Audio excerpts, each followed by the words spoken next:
বন্দে পুরুষোত্তমম, বন্দে পুরুষোত্তমম, বন্দে পুরুষোত্তমম। পরম প্রেমময় শ্রী শ্রী ঠাকুরের শ্রীচরণে আমার ভূমিষ্ঠ প্রণাম। পরমারাধ্যা জগজ্জননী শ্রী শ্রী বর্মা, পূজ্যপাদ শ্রী শ্রী বরদা, পরম পূজ্যপাদ শ্রী শ্রী আচার্যদেবের শ্রীচরণে আমার ভূমিষ্ঠ প্রণাম। সকল দাদা ও মায়েদেরকে আমার আন্তরিক আনন্দ জয়গুরু।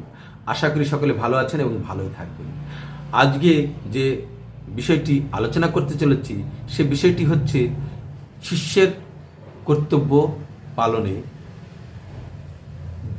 বৃত্তি প্রবৃত্তি ও বিবেক। এই বৃত্তি প্রবৃত্তি ও বিবেক এইগুলি কিভাবে জানব, কিভাবে বুঝব এবং বিবেকের কথা শুনব।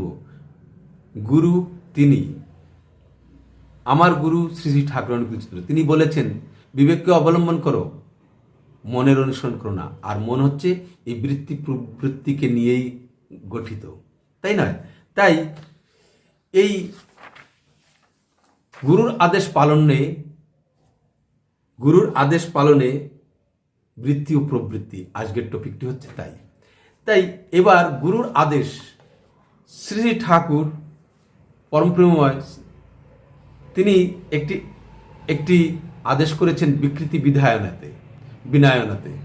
সে আদেশটি হচ্ছে এরকম: যখনই দেখলে আচার্য নির্দেশ পরিপালন করতে পারলে না, যখনই দেখলে আচার্য নির্দেশ পালন করতে পারলে না, সুষ্ঠু নিষ্পন্নতায় কিংবা হইহল্লার ভিতর দিয়ে তা হয়ে উঠল না, বুঝে নিও যেমন করেই হোক ওই নিষ্পন্ন না করার পিছনে আছে প্রবৃত্তি পরিপোষণী স্বার্থ প্রলোভন, যা আগ্রহ, চেষ্টা ও উৎসর্গ প্রবৃত্তিকে শ্লথ করে তোলে এবং তা যত বেশি হতে থাকবে, বুঝে নিও তুমি বা তোমাদের আগ্রহ, নৈপুণ্য, দক্ষ আচার ব্যবহার বা চলনও তেমনি শ্লথ হয়ে বিচ্ছিন্নতায় একটা আফসোসের হতাশ নিঃশ্বাস নিয়ে অকৃতকার্যতাকে অনিবার্য করে তুলবে, নিজেও নষ্ট হবে। সঙ্গে সঙ্গে যারা এমনতার চলনে চলতে থাকবে তাদের জাহান্নামের পথও পরিচ্ছন্ন করতে থাকবে। যদিও ঠেকেই শিখতে হয়, কিন্তু অনাবধনা বা আগ্রহ শৈথিল্যকে প্রশ্রয় দিয়ে কিংবা কর্মপ্রস্তুতি ও দুর্দান্ত নিষ্পাদনী আগ্রহকে জলাঞ্জলি দিয়ে চললে ইতভ্রষ্টস্তন্য ইষ্টেরই উপাসনায় প্রত্যক্ষ বা পরোক্ষভাবে নিয়োজিত হতে বাধ্য হবে।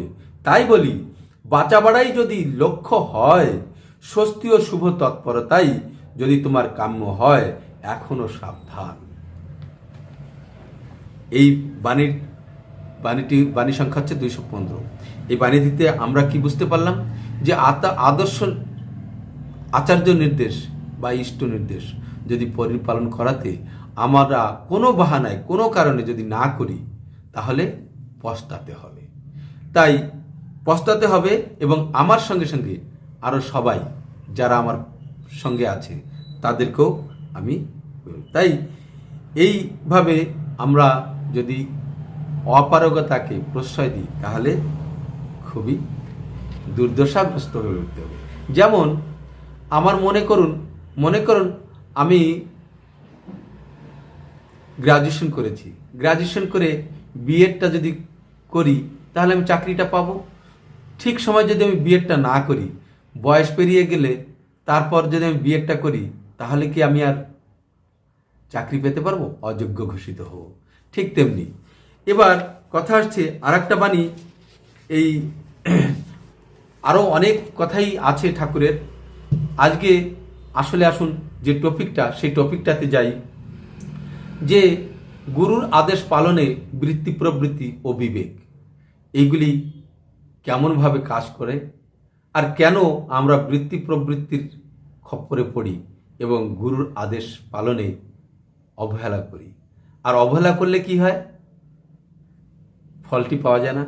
তাই পরমপ্রেমময় শ্রী ঠাকুরের একটি বাণী সত্যানুসন্ধানে লিখে গেছেন, যখনই দেখবে গুরুর আদেশে শিষ্যের আনন্দ হয়েছে, মুখ প্রফুল্ল হয়ে উঠেছে, তখনই বুঝবে যে তার হৃদয়ে শক্তি এসেছে। একদম সিধা ভাষায় বলা হয়েছে। তাহলে এবার কথা হচ্ছে কি, যে আমরা গুরুর আদেশে শিষ্যের আনন্দ হয়েছে। যদি শিষ্যের আনন্দ না হয়, মুখ প্রফুল্ল না হয়ে ওঠে, তখন কি বুঝবো যে হৃদয়ে শক্তি আসছে না। আর যদি আনন্দ আসে তাহলে হৃদয় আসছে। এবার কথা হচ্ছে কি, গুরুর কথা শোনা মানে গুরুর আদেশ পালন করা, তা নয় কি? তাহলে গুরুর আদেশ না শোনার কারণটা কি? গুরুজনদের কথা শুনতে ভালো লাগে না কেন? এটাও তো একটা কথা। শ্রী শ্রী পিতৃদেব বলছেন কেন ভালো লাগে না। এবার একটি ছাত্র উত্তর দিচ্ছেন, মা হয়তো আমাকে পড়া তৈরি করতে বললেন, আমি পড়লাম, তারপর মায়ের কাছে পড়া দিলাম, মা বললেন হয়নি, আবার পড়ো। আমি আবার পড়লাম, এবারও পড়া না হওয়ায় মা আবার পড়তে বললেন।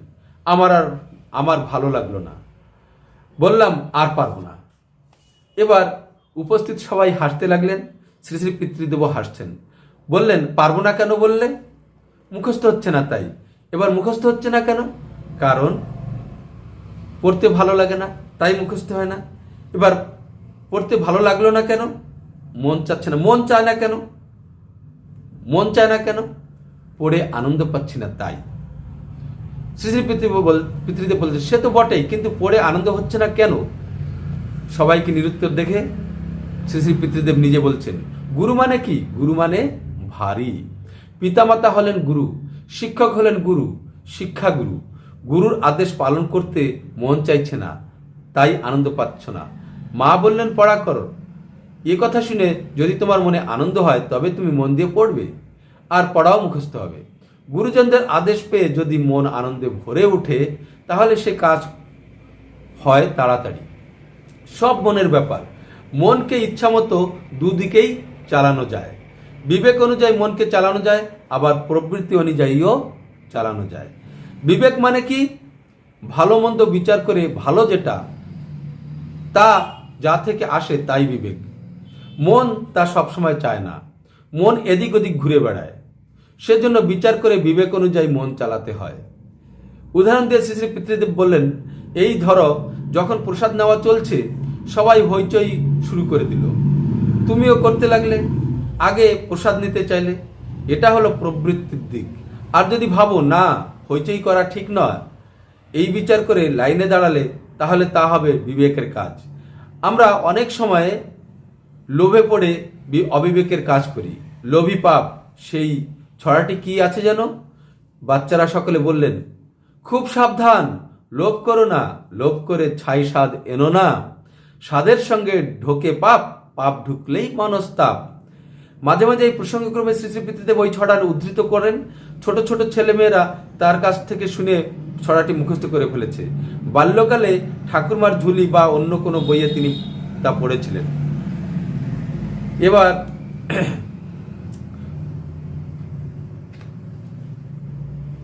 শ্রী শ্রী পিতৃদেব বললেন যে হরিপদদাকে বললেন যে এটা আলোচনা করতে। তখন হরিপদদা বলছেন, যখন গুরুর আদেশ পালন করতে আনন্দ জাগে তখন শক্তি আসে। শক্তিটা আসে কেমন করে? তার খুশি, তার সুবোধটা বুঝতে পারলে নিজের মঙ্গল হবে, তখনই হৃদয়ে শক্তি আসবে। তাহলে এই যে আমরা যে বাণীটি পড়লাম, এর আগের দিনে যে ভিডিওটি তৈরি করেছিলাম, যেটাতে ছিল গুরু করি কেন, শিষ্যের কর্তব্য কি, এরই একটি অংশ এটাও। সেখানে বলা হয়েছিল বিনা বিচারে, বিনা আপত্তিতে, বরং পরম আনন্দের সঙ্গে যে গুরুর আদেশ পালন করেছে তার কখনো অমঙ্গল হয়নি। এমনি একটা কথা আছে।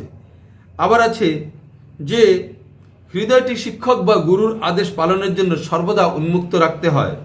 অন্তরে স্থির বিশ্বাস চাই, তিনি যাই বলে দেবেন তাই করতে হবে, বিনা আপত্তিতে, বিনা ওজরে, বরং পরম আনন্দে।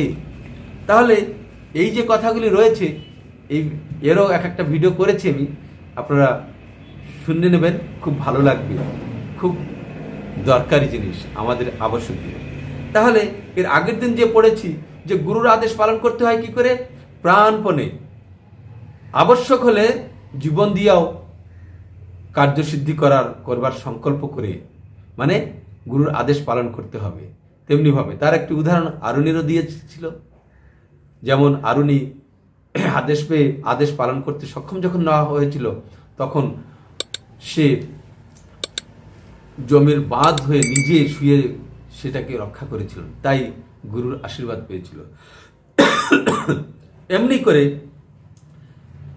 গুরুর আদেশ পালন করতে হবে। আর যখন গুরুর আদেশ পেলে মুখ আনন্দ প্রফুল্ল হয়ে ওঠে, বুকে মনের ভিতর আনন্দ আসে, তখনই বুঝতে হবে আমার মধ্যে শক্তি আসবে। তাহলে আমরা গুরুর আদেশ পালনের মধ্যেই আমাদের শক্তি লুকিয়ে রয়েছে, তাই নাকি? আর গুরুর আদেশ পালন করতে হলে কি দরকার? ভালোবাসা দরকার, শ্রদ্ধা দরকার, ভক্তি দরকার। তাহলেই আমরা তার কথা শুনে করব এবং করলে আনন্দ পাব এবং তার সঙ্গে শক্তিও আমাদের উপস্থিত হবে। ঠিক আছে, আজকের জন্য এতটুকুই। নেক্সট ভিডিওটিতে আবার আরেকটি টপিক নিয়ে আসবো। ততক্ষণের জন্য বিদায় নিচ্ছি। জয় গুরু, বন্দে পুরুষোত্তম।